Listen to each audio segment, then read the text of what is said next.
Well, good morning. I'm Greg Howes. This is Morning Pulse. Welcome. Good to have you on with me this morning.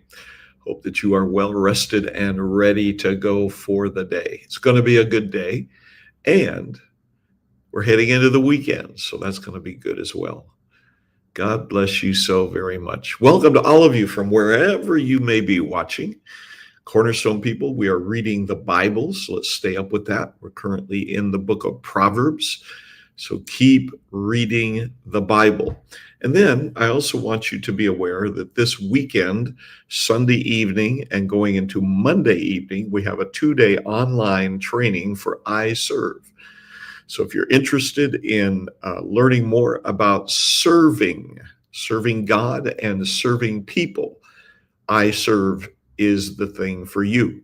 So it's happening online this Sunday evening and Monday evening. And then another option would be the following Sunday evening, November 2nd. That would be another option. So check it out. We want you to be a part of I Serve. It's a valuable tool, and it will be a blessing to your life. So get that QR code and get registered for I Serve. Yep. All right. I am coming to you live from Cartagena, Colombia. Never thought I would be in South America, but here I am in South America. So it's pretty amazing. I want you to be a little bit familiar with where Colombia is. Colombia is on the northern part of the South American continent. Colombia joins with Panama, connecting into Central America. And so the northern part of Colombia is to the north of Panama, and it borders onto the Caribbean. And the southern part of Colombia is south of Panama, and it borders onto the Pacific Ocean. So it's an interesting place. Cartagena is on the coast, on the Caribbean coast, on the north side. And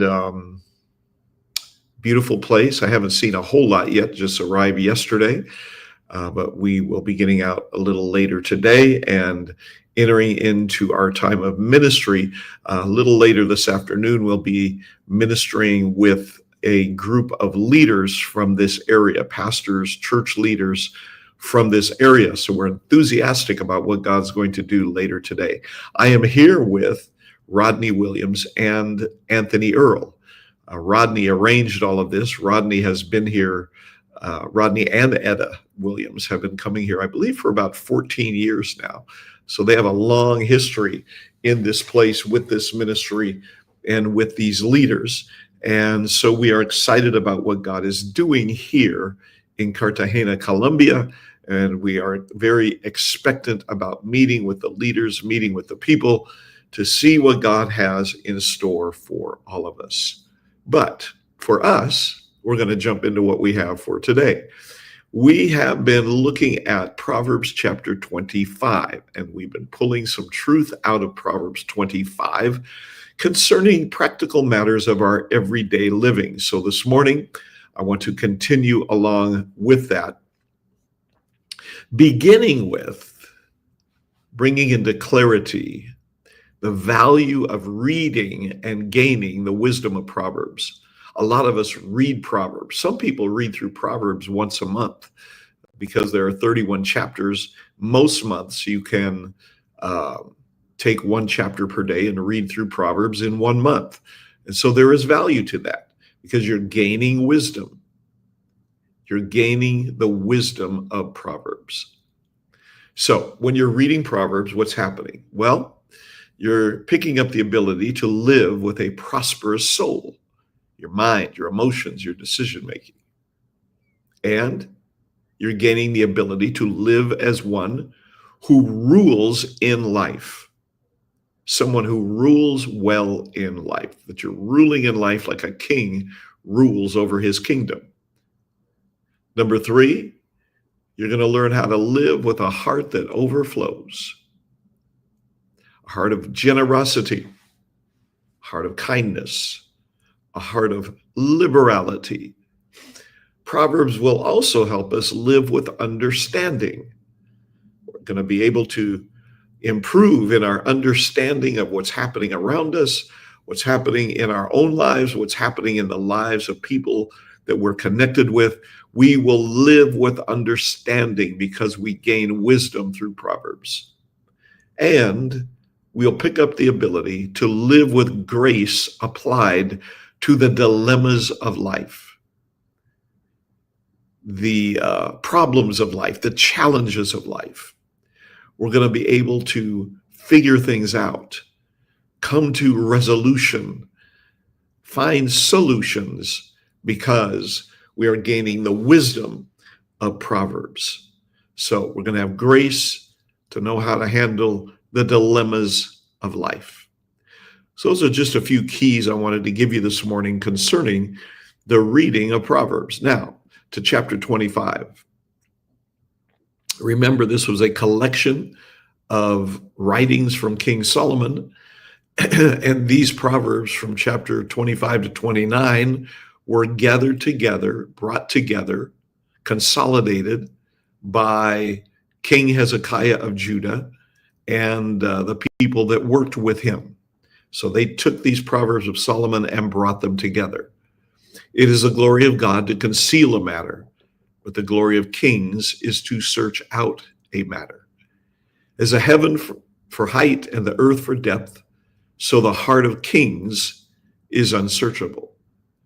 Take away the dross from silver, and it will go to the silversmith for jewelry. Take away the wicked from before the king, and his throne will be established in righteousness. So this is all about the dealings of leaders, the dealings of kings, powerful imagery that the writer presents to us here. We're going on now to verse 6. Do not exalt yourself in the presence of the king, and do not stand in the place of the great.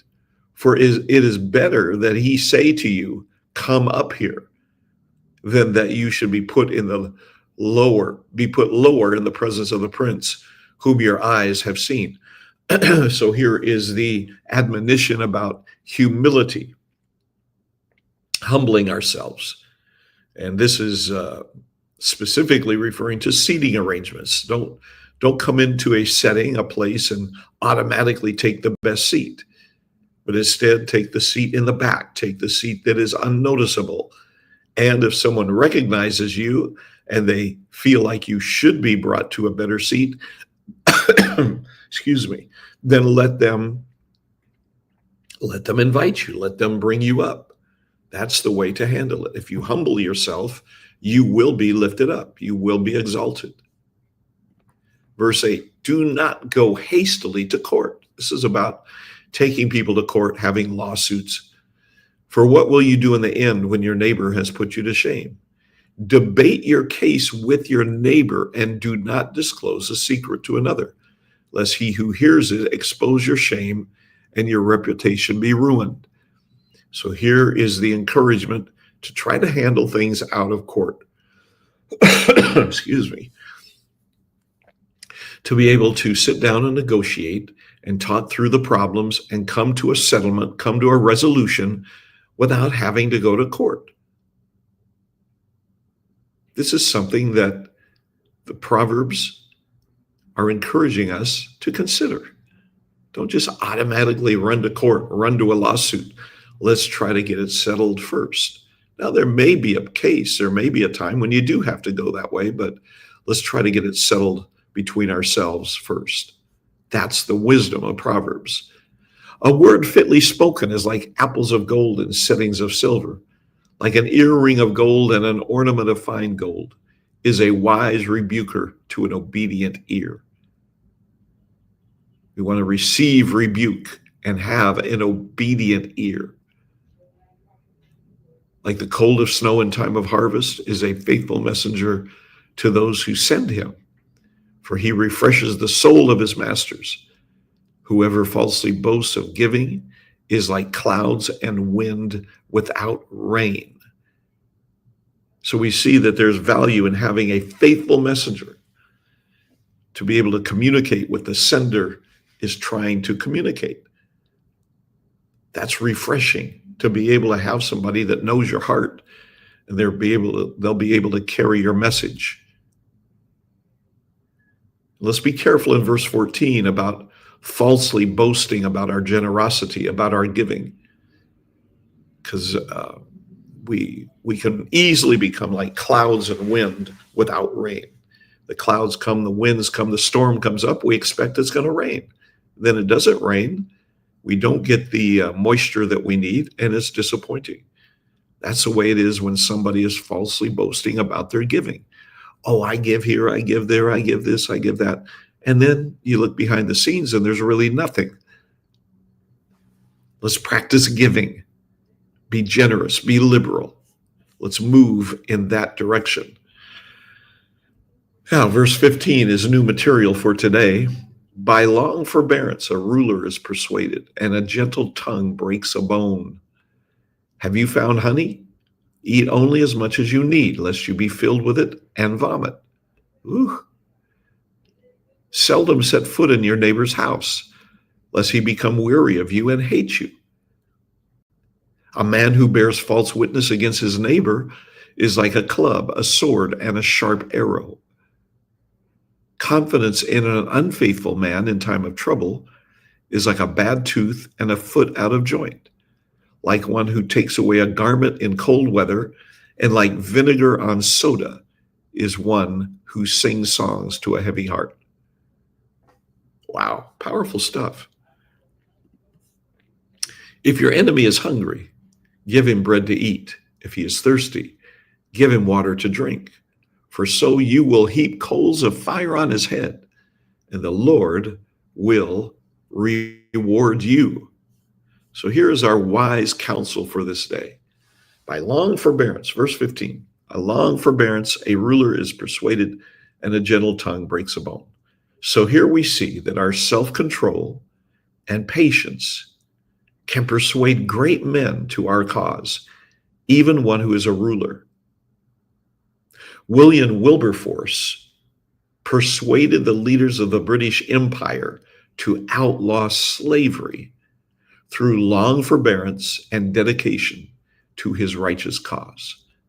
He was patient. He continued to endure. And eventually, he broke through and won the victory. Amazing. The patient, gentle words of a wise man or woman can have a great impact over a long period of time. Such words can have bone-breaking power. Bone-breaking power. This is gently spoken words being powerful to break hard and irritating places. Isn't that something? We don't have to be yelling and screaming all the time. If we are just patient, forbearance, if our words are gentle, and we continue patiently, and we endure, and we persevere, eventually we can break the hard and irritating places of life. A gentle tongue breaks a bone. Ooh. Verse 16, have you found honey? Eat only as much as you need, lest you be filled with it and vomit. So here we see that if something good, like honey, if something good is eaten beyond what you need, if we fill ourselves with it, then it may cause an unpleasant reaction, like vomit. And we lose the good thing we thought we gained. Overindulgence, this is the point, overindulgence in good things can be harmful and can be counterproductive. So let's be aware of that as we continue on day by day. Verse 17, I like this one. Seldom set foot in your neighbor's house, lest he become weary of you and hate you. Now, it is expected that neighbors would visit neighbors, but such hospitality should not be abused. The wise man or woman will be sensitive to a neighbor becoming weary of their presence. Since good neighborly relationships make life much better, this is an important principle of wisdom. Don't take advantage of your neighbor. Don't just go over to their house and just hang out. And then you go back the next day and the next day and the next day and the next day. Now, if they're inviting you to come, that's one thing. But if you're just breaking into somebody's business, taking up all their time, you're going to make them wary of you. And they're going to grow to dislike you. So let's be aware of that. Let's be sensitive about becoming weary to our neighbor. This can even be going to someone and continually repeating our problems to them, our story to them. Oh, I've got this, I got this, I got this. Well, you said the same thing to them yesterday and the day before and the day before. You're going to make them weary. They're not going to want to hear you. They're not going to want you around. So this becomes wise advice to us, yeah? Make sure that the welcome does not become a burden. Ooh, that's good. Make sure that the welcome does not become a burden and eventually lead to being asked to leave. Wow. Then it becomes embarrassing, yeah? So use some wisdom with that. Verse 18, a man who bears false witness against his neighbor is like a club, a sword, and a sharp arrow. A false witness does great damage. Notice a club. A club is for up close fighting. It's up close and personal. A sword is for fighting at a bit of a distance. You know, you're not right up in somebody's face, but you've got maybe a couple of feet between you. You got some space between you. The arrow is for long distance fighting. It's those words that are shot from a distance. So let's be aware of being a false witness against our neighbor. This is something that God detests. A false witness will damage himself. A false witness will damage the person they're talking about and anyone who is listening, and even God himself. Because many times our talking can damage God's reputation in the eyes of people. So let's be aware of this danger of being a false witness.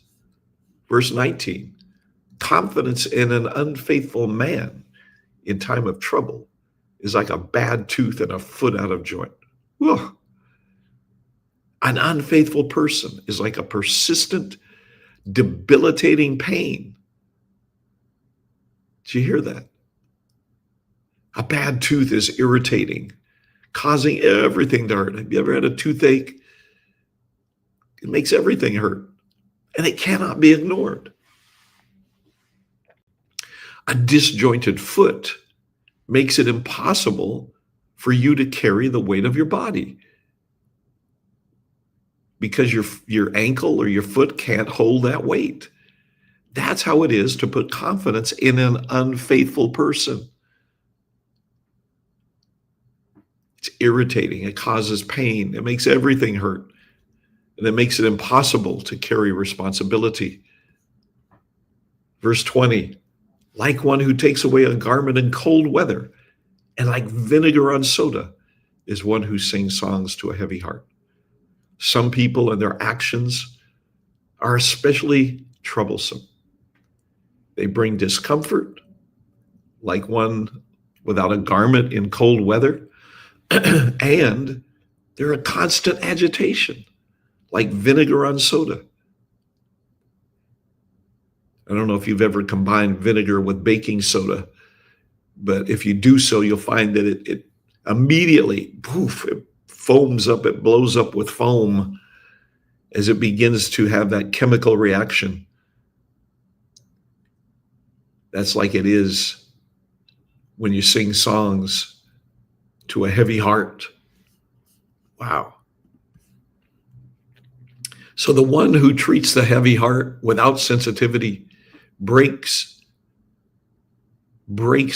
trust and brings discomfort and agitation. If songs are going to be sung to a heavy heart, they should be songs of encouragement, that are sung with great sensitivity. And there can be value in that. I've seen, I'm sure you have too, I've seen in worship gatherings, assemblies, where someone has an issue they're dealing with, and someone will begin to sing the song of the Lord to them. And that prophetic song begins to minister to them and break the heaviness off of the person's heart. Those are songs of encouragement. And they are presented with great sensitivity. But if you just go in and sing any old song, it can bring discomfort and agitation. Finally, to verse 21 and 22, if your enemy is hungry, give him bread. If he's thirsty, give him water. It's going to be like heaping coals of fire on his head, and the Lord will reward you. This is how we treat our enemies. Give love, give kindness, give care, even to your enemies. This is what Jesus teaches us in the Sermon on the Mount, Matthew chapter 5. Love your enemies. Do good to those who hate you. Just totally the opposite of what we do in natural life. These actions of returning good for evil will bring conviction. It's going to be like heaping coals of fire on their head. That's not meant to consume somebody, but it's meant to melt their heart with conviction, melting the hardness of their heart. Oh, that's powerful, huh? It's powerful. This is how we love our enemies. This is how we are kind to our enemies. We treat them well, we treat them right, rather than the way we do it in the natural of getting even or getting back or taking vengeance. No, we're going to give love, we're going to give kindness, we're going to give care, even to our enemies. The Lord will reward you. Do you hear that? The Lord will reward you. Hallelujah. He will reward you. Well, I hope this has been beneficial for you this morning, that you have some things to think about, to meditate on concerning everyday practical living. Let God speak to your heart about these matters. And wherever you need to make a correction, then go ahead and make it. If you see the need for correction, then make that correction. In the meantime, I want to declare that you're going to have a good day and a good weekend, and that everything you put your hands on will prosper and it will be successful. God bless you so much. I appreciate you being on with me this morning. Have a wonderful day. Have a great weekend. Get in the house of the Lord. Be in fellowship with the saints this weekend. You need to be there in person. Make sure you make it there. Get there. It's going to be good. Be strong in the Lord and in the power of his might. I'll talk to you soon.